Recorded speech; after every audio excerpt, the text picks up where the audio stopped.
Glester hari kiamat.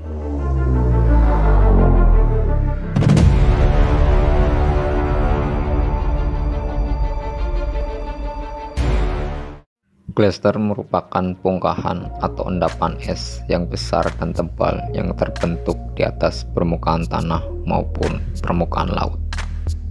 Glester ini merupakan akibat akumulasi endapan salju yang mengeras dan membatu selama kurun waktu yang sangat lama. Maka dari itu, glester juga disebut es abadi, dan diperkirakan glester menutupi sekitar 10% dari daratan yang ada di bumi.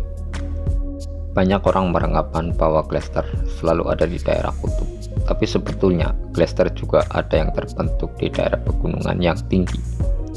Dan ini yang disebut glester alpin. Glester alpin terbentuk dari pembekuan air pada saat musim dingin.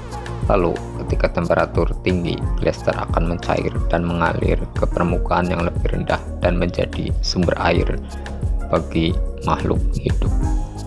Ada juga glester yang luas di Antartika yang seukuran dengan negara Inggris dan Florida.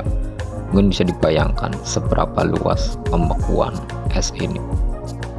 Konon katanya glester ini dapat berkontribusi sebanyak 3,4 meter terhadap kenaikan permukaan laut global di dunia beberapa abad ke depan.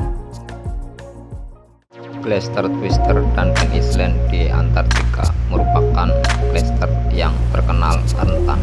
Makanya glester ini dikenal sebagai glester hari kiamat. Dengan luas masing-masing 192.000 km persegi dan 162.300 km persegi. Jika mencair, akibatnya akan sangat mengerikan.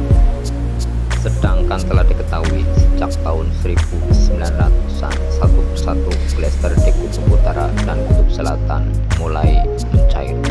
Dan bukan tidak mungkin jika glester kiamat akan ikut mencair.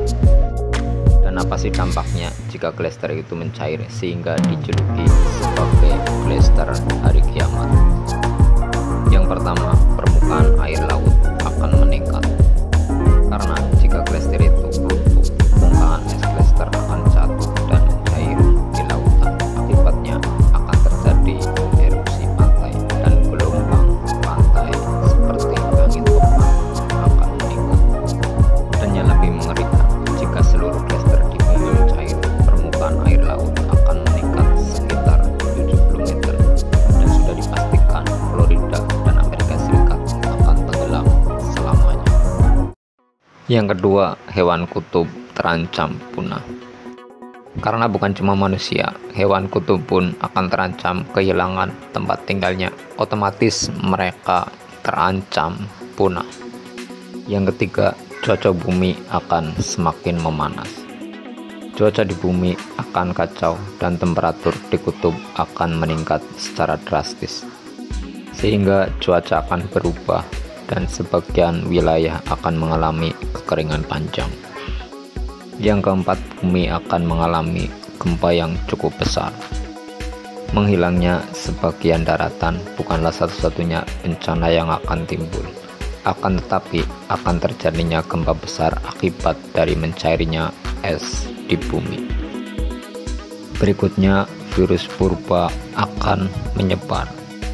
Diperkirakan virus purba yang kini terjebak di dalam es Antartika dan masih hidup akan menyebar jika es di kutub mencair. Dan yang terakhir adalah eksploitasi tambang akan meningkat. Diketahui bahwa di Antartika memiliki kandungan minyak, sehingga jika es di Antartika mencair, akan banyak pihak yang akan mencari keuntungan untuk dirinya sendiri. Sehingga eksploitasi tidak bisa dihindari dan keadaan pun akan semakin buruk. Mengerikan bukan? Maka dari itu, marilah kita jaga bumi kita. Sebisa mungkin kita hindari dan kurangi hal-hal yang semakin memperburuk pemanasan global. Semoga bermanfaat dan menambah wawasan kita. Assalamualaikum warahmatullahi wabarakatuh.